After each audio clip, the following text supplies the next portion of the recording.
Fred, se você pudesse mudar hoje alguma coisa na política da inclusão, qual seria essa mudança? Eu acho que a mudança tem que acontecer no coração de cada um primeiro. Acho que se eu pudesse entrar na cabeça das pessoas, eu ia dizer o seguinte, olha, a pessoa com deficiência não quer coitadismo, não quer pena, não quer espaços separados. Não, o que ela quer é suporte, oportunidade, quer trabalhar, quer se desenvolver. Então, talvez se eu pudesse... Isso falando de uma coisa talvez até utópica, né?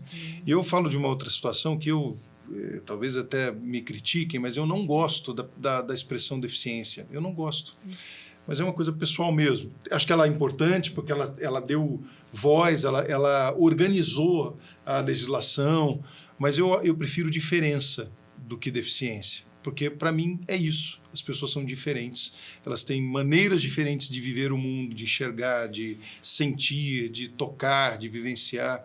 Então, e aí, falando de maneira mais prática, se eu pudesse ter a capacidade de dar protagonismo nas pastas públicas, né?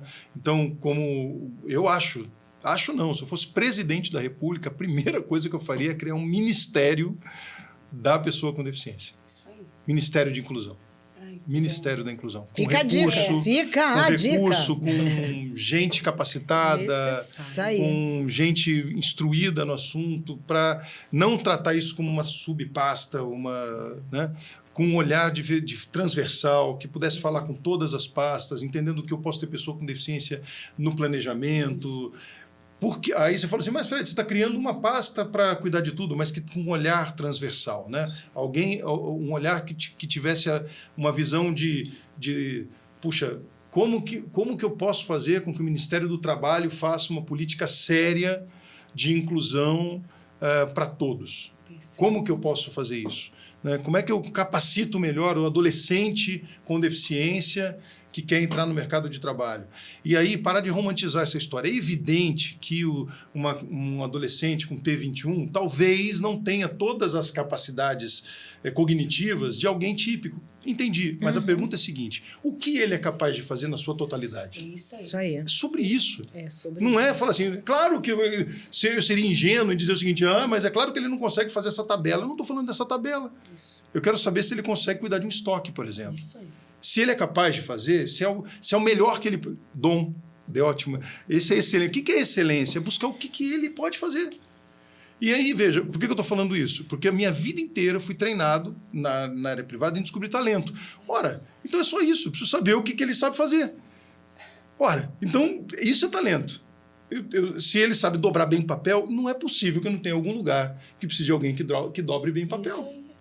É simples assim. É acreditar É na Acreditar habilidade qual do é a outro. habilidade dele. Isso aí. No potencial. Entende? E é atingir essa realidade. E nessa realidade eu falo, cada um tem um espaço. Isso. Meu Senhor amado, não é possível que a gente não pode entender, por exemplo, que...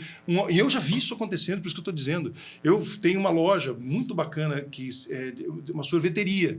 Um autista servindo sorvetes. Eu nunca vi alguém fazer uma bola tão perfeita de sorvete igual aquele menino. Isso. Com cuidado, com esmero. Talvez ele faça isso a vida inteira, tá tudo bem. Pergunta para ele se ele quer fazer alguma coisa diferente do que colocar bola no sorvete. Ele vai falar, eu tô realizado, eu tô feliz, tá bom para mim. E isso é excelência. Se eu pedir para ele, faça 10 bolas, ele vai fazer... Olha, ele botava no negócio, no copinho... Não precisa nem pesar. Não precisava nem pesar. Eu vi isso com os meus próprios olhos. Agora, se você pedir para ele assim, faça o troco, talvez ele não saiba. Agora, é lógico, aí vai falar assim, ele é incapaz. Não. É que você, meu amigo, gestor, não sabe olhar o talento. Você que não sabe o que ele é capaz de fazer. Você que ainda não descobriu. E o pai, talvez com muita tranquilidade, eu digo isso aos pais, os pais se sentem cada vez mais culpados, porque eles também não estão treinados em descobrir isso. E o pai, coitado do pai, fica assim, meu Deus, o que eu faço com ele? Porque eu não sei o que ele é bom. A gente não consegue fazer isso com um típico. Mas tem uma janela de Imagina no oportunidade, atípico. né? E a gente fica naquela coisa, poxa, eu queria que meu filho fizesse isso. Eu queria que meu filho tocasse violão igual Fosse eu. médico. Eu queria que meu filho fizesse aquilo. Não, meu querido. Primeiro, o típico já não consegue, não mais com o atípico. Então a gente tem que primeiro descortinar essa ideia de que a gente também não está preparado para descobrir esse talento. Então a gente tem que treinar. com quem é capaz. E tem muita gente capaz hoje. E nem todo mundo nasce para doutor. Exatamente. Né? E graças a Deus isso você por falou isso, agora de uma né? coisa muito, muito bacana, que eu também acredito muito, que é o desvencilhar de uma vez... é que não é, a palavra não é essa, mas é desmistificar o sentido da inteligência. Isso. O que é inteligência? É passar na prova do Enem? Pois é. É tirar 10 na prova? Outro dia eu tenho um exemplo muito bacana também. Eu tenho um afilhado que eu acho dos garotos mais inteligentes que eu conheço. Mais inteligentes. Mas ele odeia matemática. Ele não se dá bem. Ele tem professor particular e tal. E ele já escutou isso. Pô, mas você não vai se dar bem porque você não manda bem em matemática. É um dos garotos mais... como é que eu vou dizer? Talentosos. Uhum. Ele conversa, ele é comunicativo, ele é bom em videogame, ele tem senso de humor, ele tem personalidade, ele tem opinião. Isso aí. Se chegar para ele e falar assim, isso aqui é branco, ele não concordar, ele fala, isso aqui é branco, é rosa, e é rosa e acabou. Tem opinião no que quer, não enrola ele. Quantos e quantos adolescentes hoje, você fala assim, isso é branco, e se for amarelo, você fala 2 vezes que é branco. A pessoa acredita que é branco. E o cara tirou 10 em matemática. E o que é inteligente? Eu prefiro 10 Bernardos, que têm a capacidade de ser quem é, ser único. E eu falo assim, então esquece, talvez não dê a matemática para você, então a gente vai procurar alguma coisa que você seja 100%. Com certeza. E tudo bem. Tá tudo bem. E você vai se dar bem, meu filho. Fica tranquilo. Eu falo isso o tempo inteiro para ele. E tem gente que vai olhar para mim e fala assim, pô, Fred, você está falando para ele não, para ele não estudar? Não estou falando isso. Não. Claro que ele tem que fazer o melhor que ele pode. E claro que a gente tem que dar bronca. Meu compadre tem que chegar lá e falar, pô, estuda aqui, faz isso, faz aquilo. Porque também sofre, porque tem que passar. Porque, afinal de contas, tem um processo regular para fazer. Mas vai chegar uma hora que essa inteligência... E aí o pai, a mãe, os professores precisam quebrar esse paradigma e entender. Não é nada, não é sobre isso. Ele é muito inteligente nisso, naquilo, e daqui a pouco surge um astro. Em quê? Não sei ainda. E eu não estou preocupado.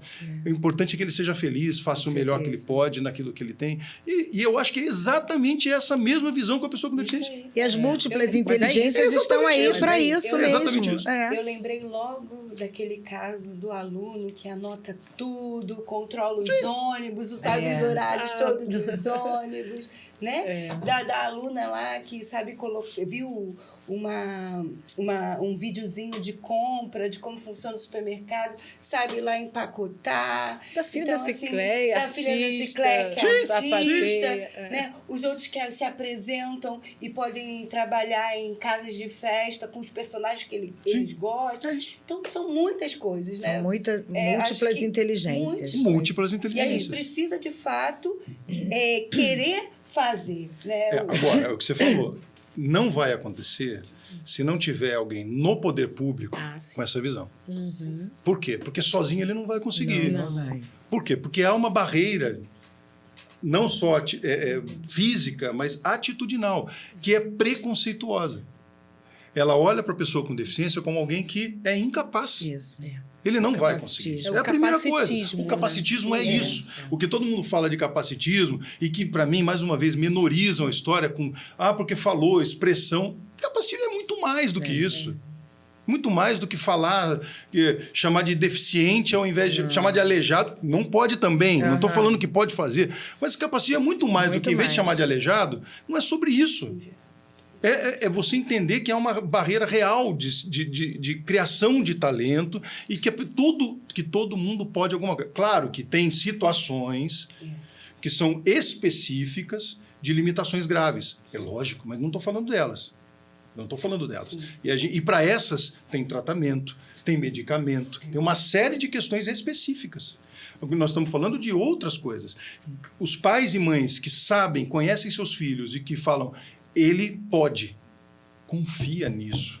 E o pai e a mãe tem que ter alguém, e aí é o poder público, para dizer o seguinte, quais são as políticas públicas que são colocadas hoje no Rio e no Brasil, que são destinadas para apoiar e dar suporte para que a pessoa com deficiência seja aquilo que quer ser. E pare de ser um jargão.